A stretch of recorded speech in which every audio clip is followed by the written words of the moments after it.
Hello, this is part 2 of the 3-part series walking through the data science documentation for live TV events. In this part, we are going to explore the raw data that we extracted in the first part. So if you haven't watched the first video or had a look at the first notebook, then please feel free to go have a look at that now and then come back and follow along with the data exploration.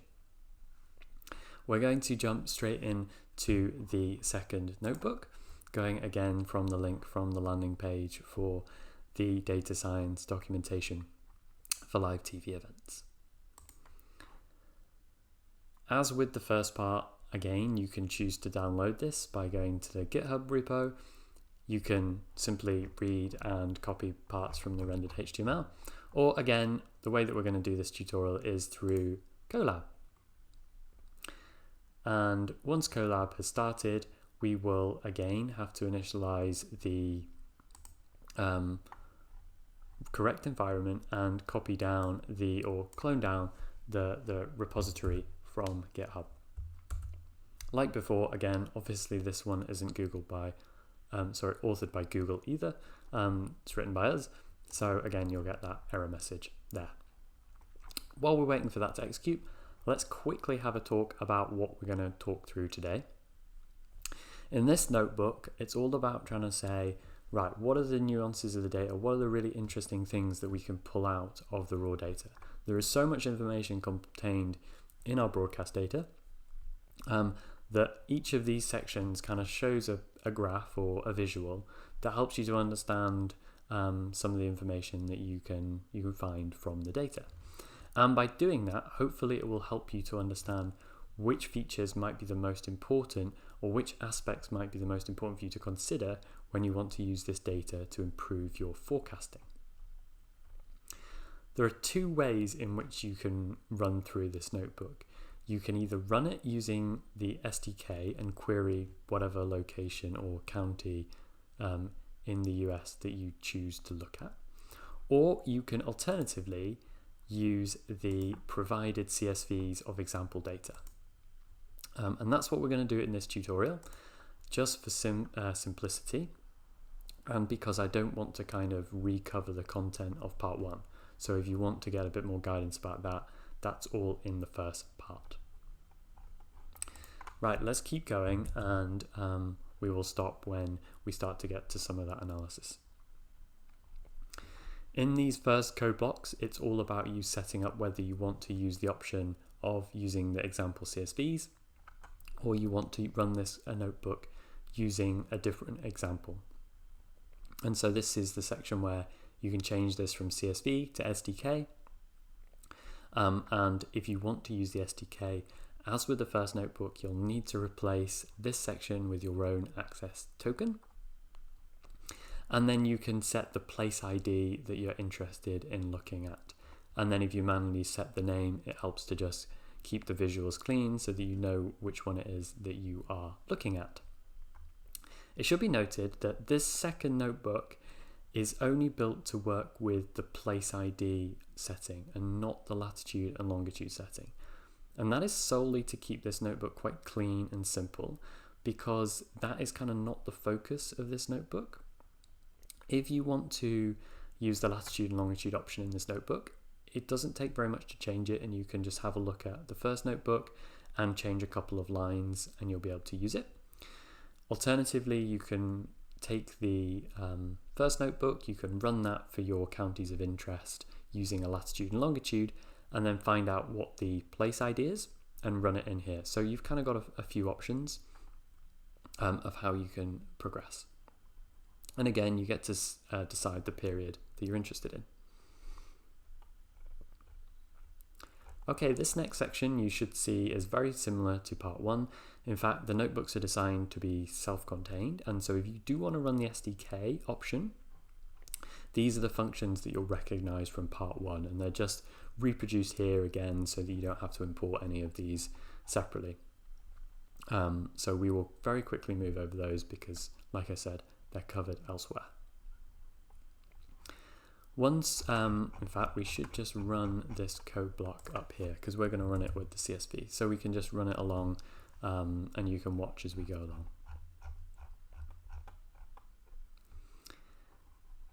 Okay. This is the first kind of insight that we're going to look at, and it's called total viewing time, which is pretty self-explanatory. And we basically just work out for the whole period of time that you're looking at, we sum up the total time that people were watching sports events across the 7 leagues that we provide. And as you can see here, for Cook County, Chicago, for the just over 2 years that we have pulled in from our settings, there were 1,064 million hours of sports viewing, which is really interesting. That's really cool. So, I mean, what you can start to think about is that's a lot of time at which people are doing a certain activity, and therefore a lot of time where certain people are influenced as to what their behavior might be. So if you're watching a sports game, your kind of economic behavior might be quite different to what you would do normally. And this gives you an understanding of the total magnitude of that for that impact for this particular county that you're looking at. And you can then kind of graph that out by month, and I'll leave you to kind of have a look at some of these graphs. We haven't got time to kind of go through them all. The next one, we simply sort all the broadcasts by viewership, and we look at the top 5, which really here just pulls out a couple of other interesting things that probably aren't too surprising to you if you know about NFL. So the top 3 games are the 3 Super Bowl games from 2020, 2019 and 2021. You might be interested to note the difference across the years, and we'll have a look a little bit more about that later on. And then you might also be interested to note how big a difference there is between the Super Bowl game and the next biggest game.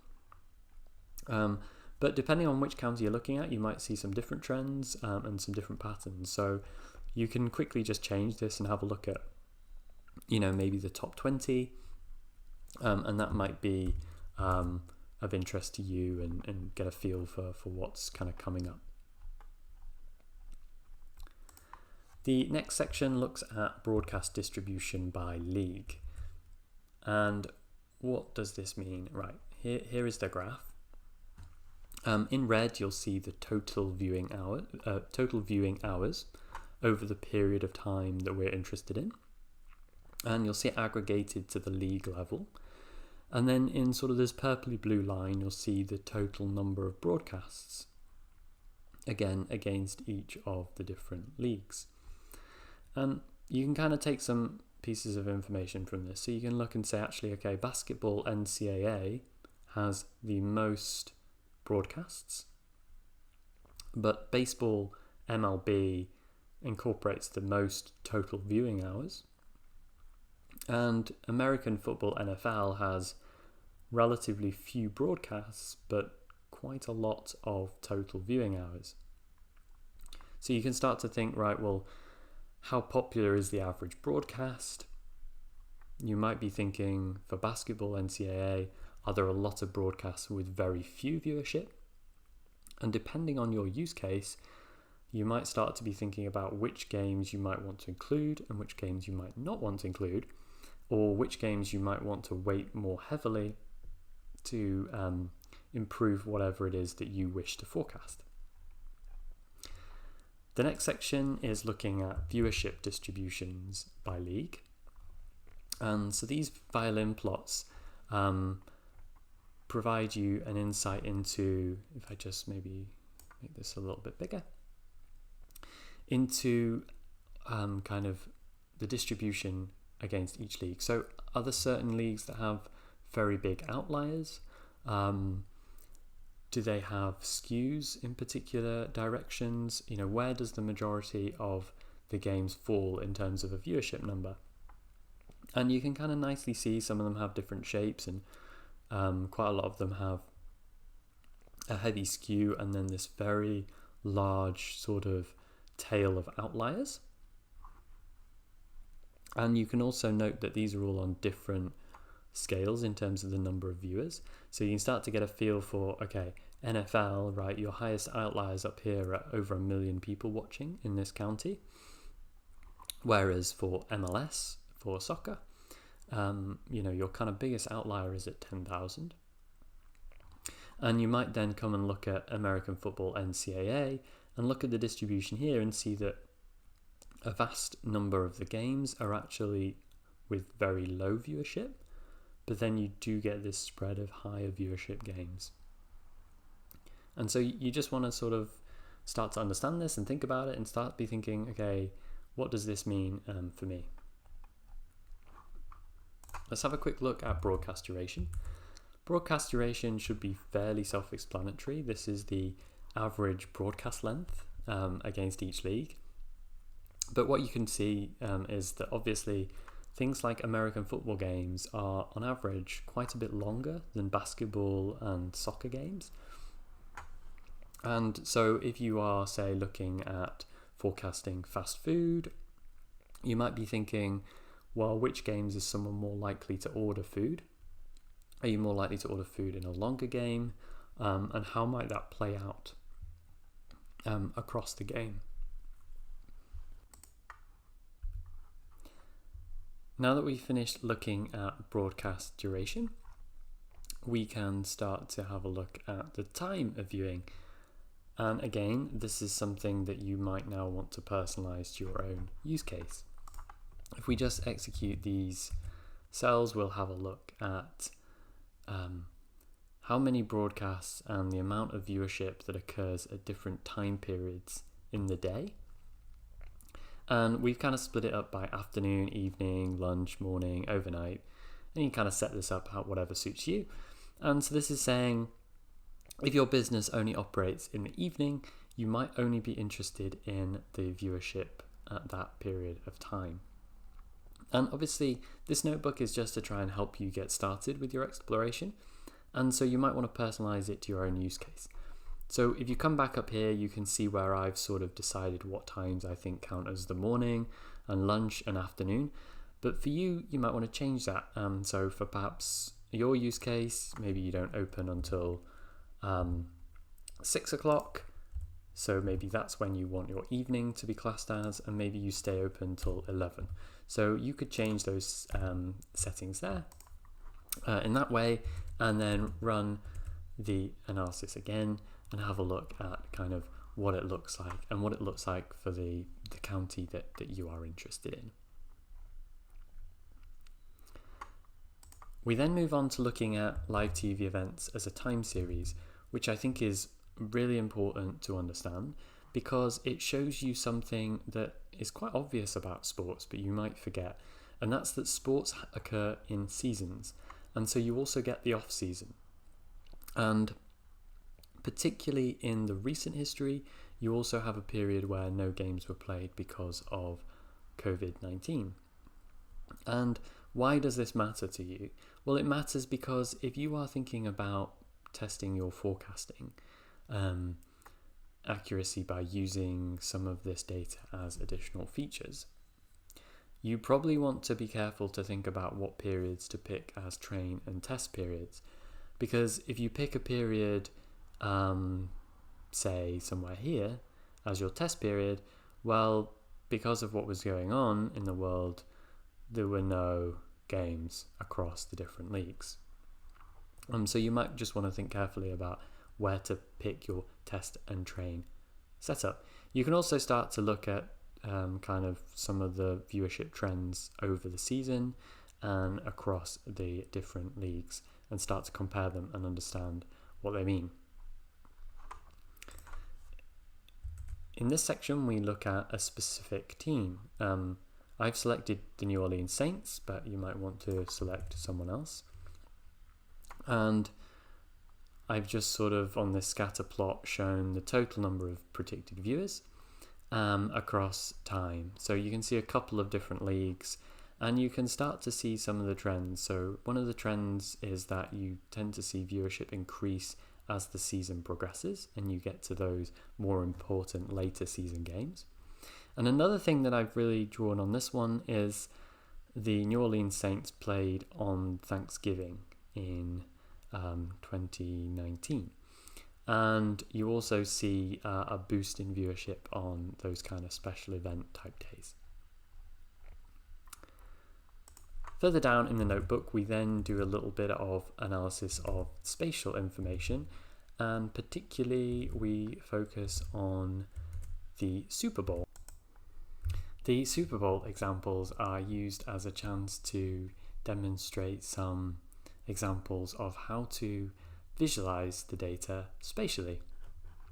And the first visualization here shows all of the counties in the US, and it shows for the Super Bowl in 2020, so the Super Bowl for the 2019-2020 season. It shows you the viewership prediction for each of the counties. And so you can kind of go and have a look and see that in Los Angeles there was over 3 million viewers. Or you might want to look in Queens County in New York, which has just over 500,000 viewers. And so you can then take this visualization and the code that helps you to get it, and you might, for example, want to superimpose the locations of stores or whatever locations are of interest to you.